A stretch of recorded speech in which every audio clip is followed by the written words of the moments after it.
Hi everybody, welcome to our channel.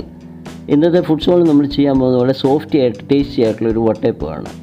ഇതിലേക്ക് നമ്മൾ ആദ്യമായിട്ട് ഒരു 2 ടേബിൾ സ്പൂൺ അളവിന് അരിപ്പൊടി എടുത്ത് വെള്ളം ഒഴിച്ച് നന്നായിട്ട് കുറുക്കി കപ്പി കാച്ചി വെക്കുക.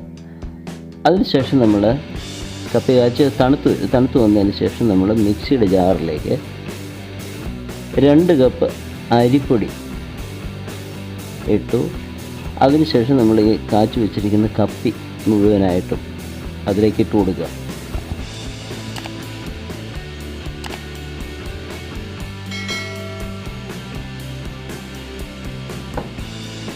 അതിനുശേഷം നമ്മൾ എടുത്ത് വെച്ചിരിക്കുന്ന ഈസ്റ്റ് 1/2 ടീസ്പൂണുണ്ട്, അത് ഇട്ട് കൊടുക്കുക.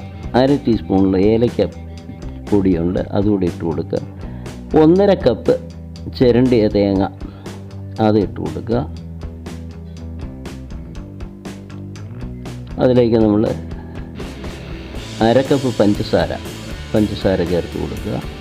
അതിനുശേഷം നമ്മൾ ഒരു നുള്ളു ഉപ്പ്, ഒരു 1/4 ടീസ്പൂൺ അളവിന് ഉപ്പും കൂടെ അതിലേക്ക് ഇട്ടിട്ട് കുറച്ച് വെള്ളം, ഒരു 1/4 ഗ്ലാസ് വെള്ളവും കൂടെ ഒഴിച്ച് നന്നായിട്ട് അരച്ചെടുത്ത മാവ് അത് വൃത്തിയായിട്ട് വീണ്ടും കുഴച്ച് മൂടി വെച്ച് ഒരു 3 മണിക്കൂർ അങ്ങനെ വെച്ച് കഴിയുമ്പോഴത്തേക്കും നമ്മുടെ മാവ് നന്നായിട്ട് പൊങ്ങി വരും. ഇനി അപ്പച്ചെമ്പ് അടുപ്പേൽ വെച്ചിട്ട് ഒരു പാത്രത്തിൽ നമ്മൾ എണ്ണയൊക്കെ ഒന്ന് തടവി വെച്ചതിന് ശേഷം ഈ മാവ് ഇതിപ്പോൾ നല്ല ഒന്നാന്തരമായിട്ട് ആ മാവ് പൊങ്ങി വന്നിട്ടുണ്ട്. കാരണം ഇതെല്ലാം കൂടെ ചേർത്ത് ഒന്ന് ചരച്ച് കഴിയുമ്പോഴത്തേക്കാണ് മാവ് പെട്ടെന്ന് പൊങ്ങി വരുന്നത്. അങ്ങനെ പൊങ്ങി വന്ന് മാവ് നമ്മളൊന്നുകൂടെ ഒന്ന് മിക്സ് ചെയ്ത് വെച്ച് അത് നമ്മൾ എണ്ണ തടവി വെച്ചിരിക്കുന്ന പാത്രത്തിലേക്ക്, ആ പാത്രത്തിൻ്റെ ഷേപ്പിൽ നമുക്ക് കിട്ടാൻ വേണ്ടിയിട്ടാണ്. അത് ഓരോ ഷേപ്പുള്ള പാത്രം ഏത് വേണേലും ഒഴിക്കാം. ആ പാത്രത്തേക്ക് നമ്മൾ ഇത് കോരി ഒഴിച്ചു കൊടുക്കുക. ഇപ്പം നമ്മൾ എടുത്തിരിക്കുന്ന അളവെന്ന് പറയുമ്പോൾ നമുക്ക് വലുപ്പമുള്ള ഒരു വട്ടയപ്പം നല്ല വൃത്തിയായിട്ട് കിട്ടും. അതിലേക്ക് കോരി ഒഴിച്ചിട്ട് നമ്മൾ ഈ അപ്പച്ചെമ്പ് മൂടി വെച്ച് ഒരു 15 മിനിറ്റ് ആവിയിൽ നന്നായിട്ട് വേകാൻ അനുവദിക്കുക.